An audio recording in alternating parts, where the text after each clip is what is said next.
அருண் சித்தார்த் தான் இந்த கைதுக்கு பின்னால இருக்கின்றார்.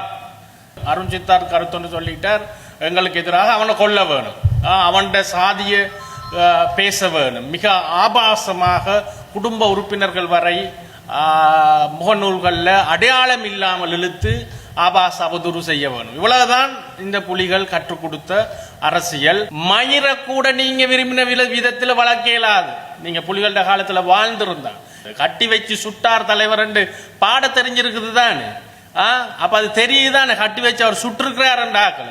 கட்டி வச்சு சுடுறது சுதந்திரம், கட்டி வச்சு சுடுறது தான் விடுதலையா?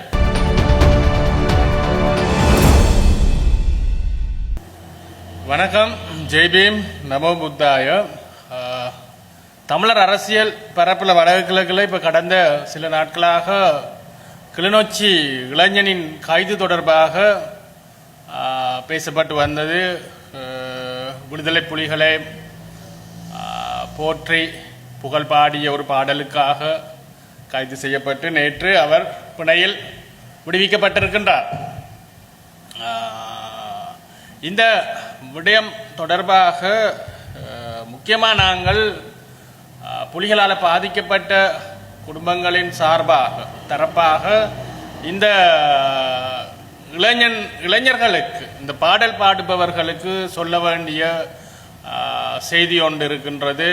முக்கியமாக இந்த இளைஞனின் கைது இடம்பெற்ற நேரத்தில் இந்த கைதுடன் என்னை சம்பந்தப்படுத்தி அருண் சித்தார்த் தான் இந்த கைதுக்கு பின்னால் இருக்கின்றார் என்கின்ற செய்தியை கஜேந்திரகுமார் பொன்னம்பலத்திடம் கட்சியை சார்ந்த தவபாலன் என்கின்ற நபரும் வேறு சிலரும் சமூக ஊடகங்களில் பரப்பியிருந்தார்கள்.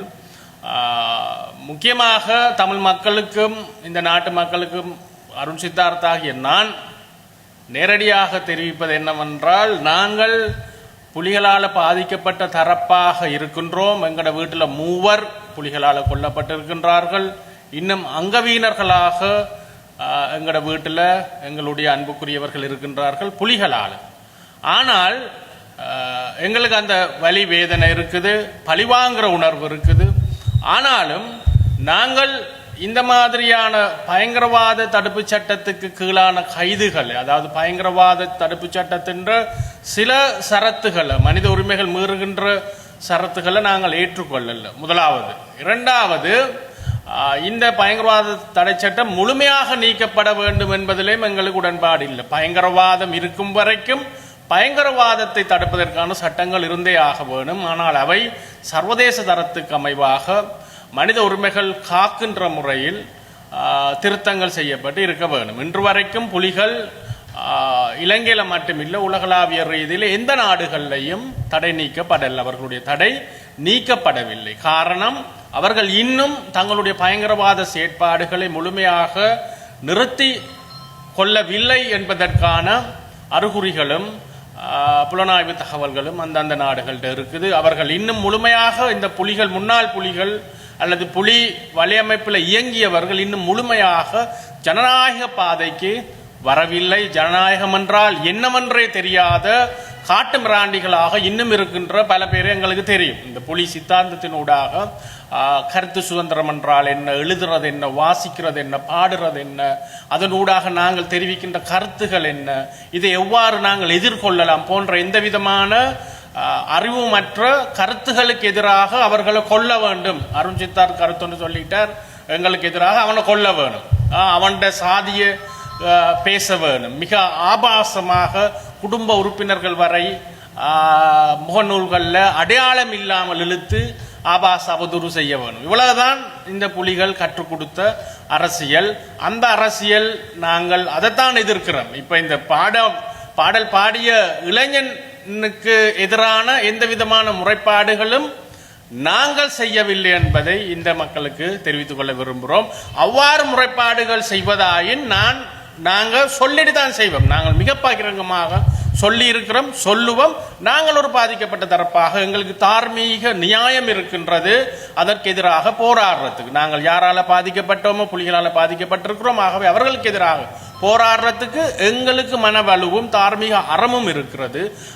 அதை சொல்லித்தான் நாங்கள் செய்கிறோம். அதே மாதிரி ஏனைய இந்த பாட்டு பாடுற ஆக்களுக்கு நாங்கள் சொல்லிக்கொள்ள விரும்புகிறோம். இப்போ வாய்சன் ராசையாவாக இருக்கலாம், அல்லது சாந்தன் இசைக்குழு என்று சொல்கின்ற அவர்களுடைய பிள்ளைகளாக இருக்கலாம், மற்றும் ஏனைய கன பேர் பாடி திரியுறீங்க. இப்போ எங்களுக்கு தெரியும் நீங்கள் இது பாடுறது, நீங்கள் நாளைக்கு இந்த பாடிட்டு இந்த துவக தூக்கி கொண்டு போய் தனி இளம் ஒன்று பிடிக்க போகிறது இல்லை என்று எங்களுக்கு தெரியும். நீங்கள் பாடுறது எழுதுறதும் உங்களுடைய வியாபார காரணங்களுக்காக என்றதும் எங்களுக்கு தெரியும். ஆகவே உங்கள் மேல நடவடிக்கை எடுக்க வேண்டிய அவசியம் எங்களுக்கு இல்லை. ஆனா நீங்க தொடர்ச்சியாக இதை செய்வீர்களாயின் நிச்சயமாக நாங்கள் முறைப்பாடுகள் அளிக்க வேண்டியிருக்கும். ஏனென்றால் நீங்க காசை வேண்டிட்டு பாடிட்டு எழுதிட்டு போவிட்டீங்க. இப்படித்தான் புதுவை ரத்னதுறையிலிருந்து காசி ஆனந்தன் வரைக்கும் பாடிட்டு எழுதிட்டு இன்றைக்கு நல்ல சொகுசாக அந்த அவையல் வாழ்ந்துடணும்.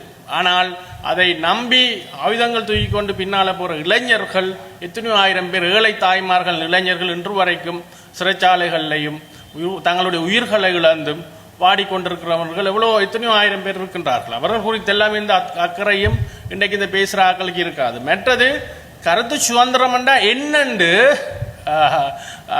இந்த பாடின தம்பிக்கு கூட தெரிஞ்சிருக்காது. சரியா? செல்வராஜா என்ன தியாகராஜா செல்வநிதி என்று நீங்க பெண் அவார்டு இலங்கையில ஒரே ஒரு இலங்கையர் பெண் அவார்டு போய்ட்ரிஸ் அண்ட் எஸ்ஸேஸ் என்று சொல்லப்படுகின்ற கவிதைகளுக்கும் கட்டுரைகளுக்கும் அமெரிக்காவில் வழங்கப்படுகின்ற உயரிய விருது பெற்ற ஒரே ஒரு இலங்கையர் இந்த செல்வராஜா தியாகராஜா செல்வநிதி செல்வி என்கின்ற யாழ் பல்கலைக்கழக 3ஆம் ஆண்டு மாணவி. இந்த மாணவி 1991ஆம் ஆண்டு ஆகஸ்ட் மாதம் தான் எழுதிய கவிதைக்காக புலிகளால் கடத்தப்பட்டு 1993ஆம் ஆண்டளவில் கொல்லப்படுகின்றார். 1997ஆம் ஆண்டு இந்த பெண் அமெரிக்கா என்கின்ற நிறுவனத்துக்கு அண்டன் பாலசிங்கம் ஒத்துக்கொள்கின்றார். தாங்கள் இந்த மாணவியை கடத்தி படுகொலை செய்ததாக அவர்கள் பின்னர் ஒத்துக்கொள்கின்றார்கள். தங்களுடைய கஸ்டடியில் இருக்கிறதா ஒத்துக்கொண்டிருக்கின்றார்கள்.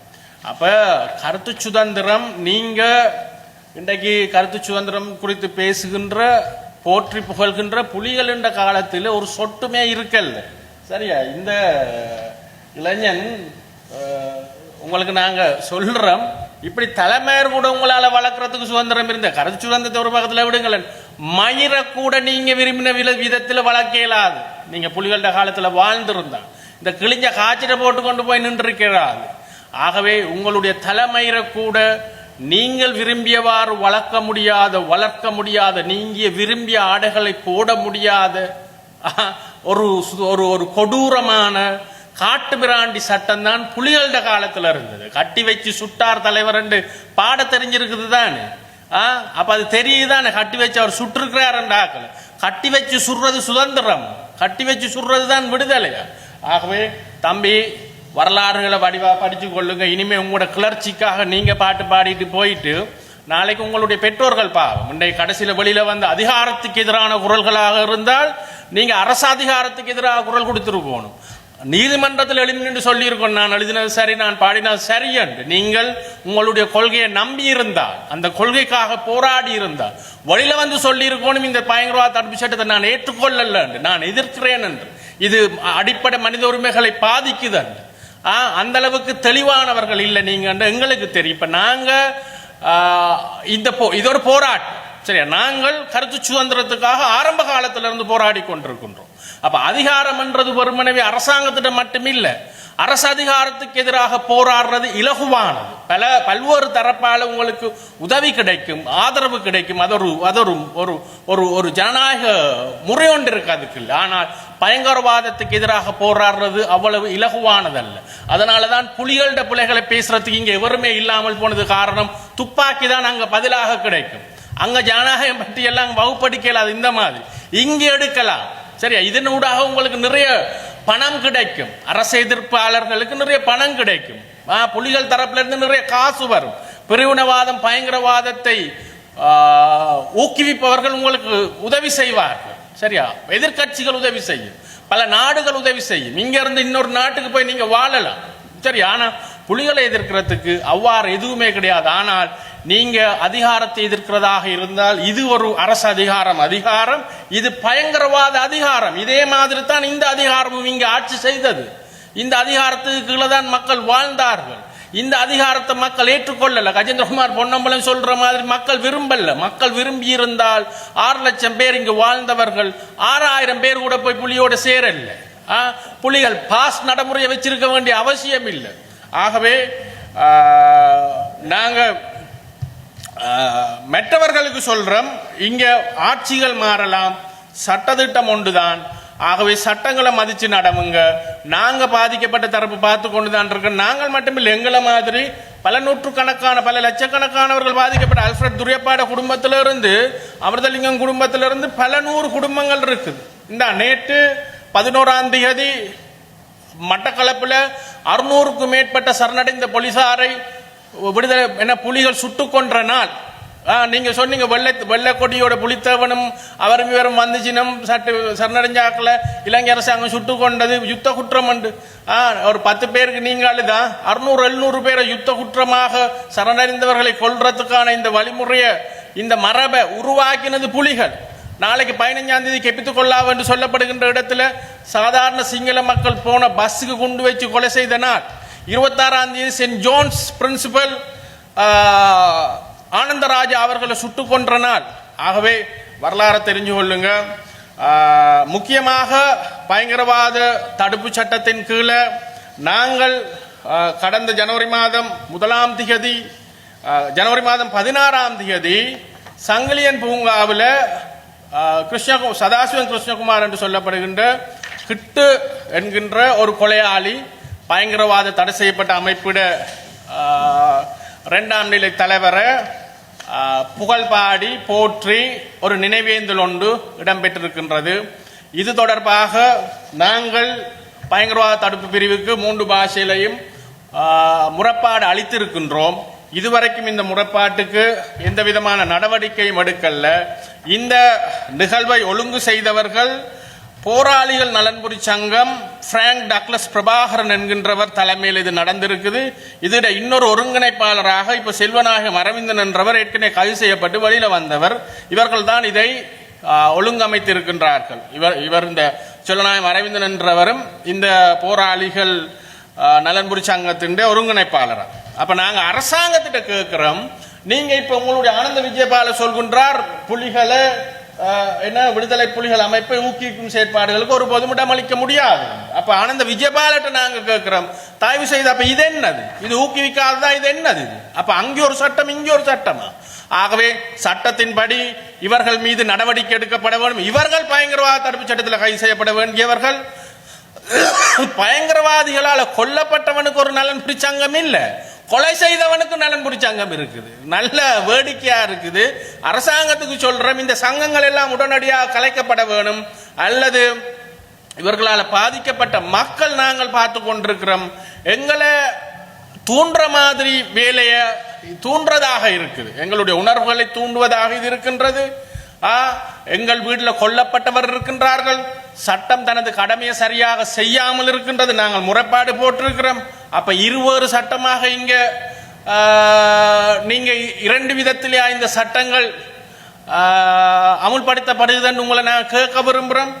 மற்றது எங்களுக்கு தெரியும், உங்களுக்கு கிரிட்டிக்கலான அல்லது உங்களுக்கு சார்பு இல்லாத எங்களை போன்ற குரல்களை நீங்கள் அடக்கிறதுக்கு சில முயற்சிகள் எடுக்கிறதாக எங்களுக்கும் தகவல் இருக்குது. நாங்கள் பாட்டு பாடி கைது செய்யப்படுறதுக்கோ எழுதி கைது செய்யப்படுறதுக்கோ நீதிமன்றங்களை போய் நீதிமன்றங்களுக்கு போறதுக்கோ போலீஸ் நிலையம் போறதுக்கோ சிறைச்சாலைகளுக்கு போறதுக்கோ பயந்தவர்கள் அல்ல.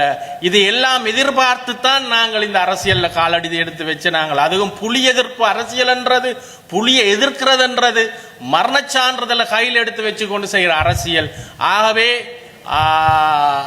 எங்களுக்கு நீங்க இந்த சின்ன புலிகளை பிடிச்சு கைது செய்யறதுக்கு முயற்சி செய்யாமல் உங்களுடைய அரசு புலி அரசாக மாறி நிற்கிறதாக பல்வேறு விமர்சனங்கள் எழுந்திருக்குது.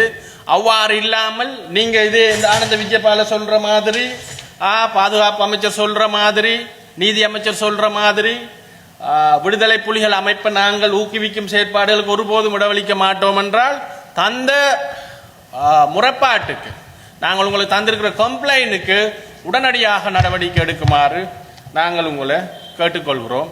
நன்றி, வணக்கம். சுவிட்சர்லாந்துல வீடு வாங்க போறீங்க, இல்ல ஆல்ரெடி உங்களுக்கு அங்க வீடு இருக்குன்னா இந்த வீடியோ உங்களுக்காக தான். ஸோ ஸ்கிப் பண்ணாம ஃபுல்லா பாருங்க. ஒரு மனிதனுக்கு வீடு அப்படிங்கிறது ரொம்பவே அத்தியாவசிய தேவை. அத்தியாவசிய தேவைகள்ல முக்கியமான பங்கு வகிக்கிறதே இந்த வீடு தான். ஸோ அப்படி வீடு வாங்குறது, விற்கிறது, இது சம்பந்தமா உங்களுக்கு இருக்கிற நிறைய ப்ராப்ளத்துக்கு சொல்யூஷன் தர ஒரே இடம் தான் உங்கள் செல்வாசக். Your future our vision. இப்போ சுவிட்சர்லாந்துல வீட்டோட வட்டி விகிதத்துல நல்ல மாற்றம் வந்திருக்கு, நிறைய குறைஞ்சிருக்கு. ஸோ நீங்க ஏதாவது அக்ரிமெண்ட் போட்டு வச்சிருக்கீங்கன்னா இப்பவே அதை ரெனிவல் பண்ணி மாற்றி வச்சுக்கிட்டீங்கன்னா உங்களுக்கு நிறைய ப்ராஃபிட்ஸ் இருக்கும். ஸோ இது சம்பந்தமா உங்களுக்கு ஏதாவது அப்டேட்ஸ் வேணும், இந்த மாற்றத்துல உங்களுக்கு ஏதாவது டவுட் இருக்கு அப்படின்னா மறக்காம ஸ்கிரீன்ல தெரிய நம்பருக்கு கால் பண்ணுங்க.